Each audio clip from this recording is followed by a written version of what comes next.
Also, at this time, the Rougeos and the Brainbusters, Arn and Tully, are all going to give their notice during this period. And according to the Observer at the time, Vince may have been feeling a little bit of pressure as a result of these departures. We have this report. Vince McMahon had personal meetings this past week with both Hulk Hogan and Randy Savage to make sure the key stars aren't considering making a move. Actually, neither of those names had ever been mentioned by anyone, although either would be a key acquisition. I'd figure Hogan would be impossible to get. Savage would be very hard because he's got long term plans here, but money talks and never say never. So, Ted, I found that excerpt pretty interesting. It's also rumored at this time that Bret Hart has been negotiating with the NWA. And the wrestling world is taking on some big changes during this time, and that's why I think you're starting to see this. Vince is still pretty unmatched when it came to ratings, but now he has to contend with the deep pockets of Ted Turner, instead of the more limited funds of the Crockett's from before. So I know that you were happy with your spot in the WWF by and large. You were featured, you were the top heel in the company. But was there ever a thought in your mind that grass and money might be a little greener if you make the jump to NWA after your contract is up? Um, I don't know. Yeah, I don't really think that I ever. The other thing that was really good about Vince, or I would say, he always, he's loyalty was a big thing with him. Mm. Guys that had been loyal to him, well, like there's guys that I remember were they had become agents, but they Tony Gurria.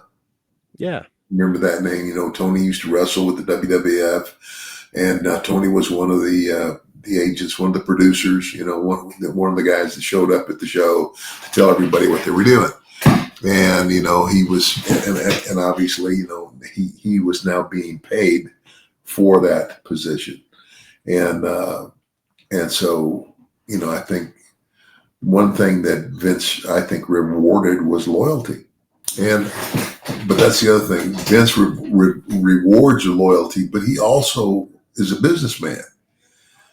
You know what I'm saying? And he understands. And he understands. Well, it's kind of like at the end of the day, it's like what can you do for me? So it's like no, that's why I was willing to make the jump to WCW, because this was not just a contract per se. Like I said before, the worst contracts anybody ever had with Vince. Basically, all it did was protect him. Mm-hmm. It really wasn't. There wasn't anything in the contract that basically said, "Well, this is how much you're going to make." Yeah. Not back then. It was just this. Basically, he owned you. For reference. Oh, go ahead. And then, but when I went to WCW, it was a 3-year contract, and it was like, and I got paid a little bit more each year. And it was like the no cut, no cut deal. Whether I was there or was not, they were going to pay me.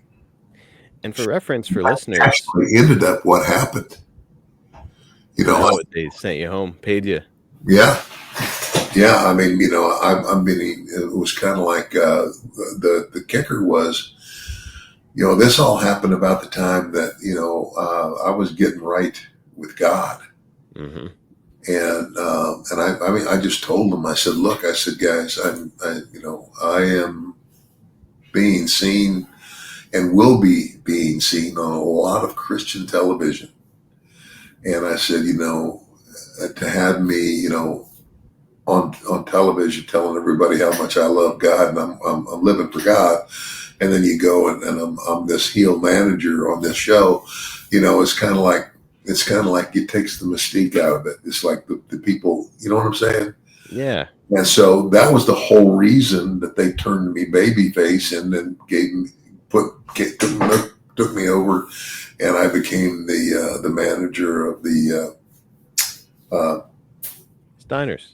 Steiner brothers.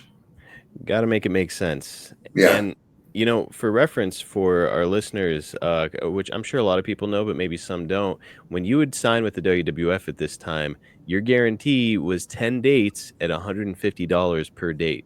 So for those of you who can't do math, that's $1,500 guaranteed is all you got when you signed a contract with Vince McMahon back in the day. Now, Yeah, Vince, of course, would make up the rest of it by putting you on the house shows and getting you paid off of that. But you were yeah, at Vince's mercy. yeah, And it was pretty so much. yeah, so like Arn and Tully, for example, Arn Anderson tells the story of why he left the WWF. When he negotiated with Vince, Vince said, What are you getting paid by the Crockett's?" Arn told him the figure, and Vince said, "You'll beat it. I'll beat it here with you." And so Arn shook his hand, took him at face value. At the time that Arn and Tully give their notice to the WWF, they're the tag team champions. They're taking a look at their year to date, the amount of money that they had made, and they had made $50,000 less than they had the year prior with the Crockett's. So that's why they're like, well, he lied to us. Let's give our notice. We'll go back to the NWA. And that's what ended up happening. I say all that to say that it was, man, you're kind of under pressure when you're working for Vince. There is no guaranteed money. If you get hurt and you don't Yeah, work, you yeah, don't get paid. yeah, Um, yeah, so a stressful situation, which I know for me, if I heard that Ted Turner's down there throwing around guaranteed money and he's this yeah, billionaire who loves wrestling, I'd be like, "Ooh, boy, maybe." yeah, yeah, yeah, exactly. So, and that's pretty much what it was. And so um,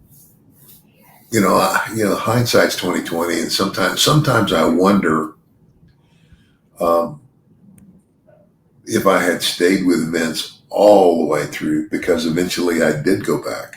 Hmm.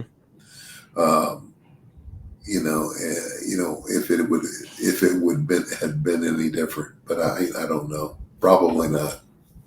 The selfish part of me wonders what it would be like to see Ted DiBiase jump over to NWA WCW in like 1989, 1990 during that period. Because for all the faults and the fact that Vince was still kicking butt in the WWF, man, there was some cool stuff going on in WCW. Like Terry Funk was wrestling, Ric Flair.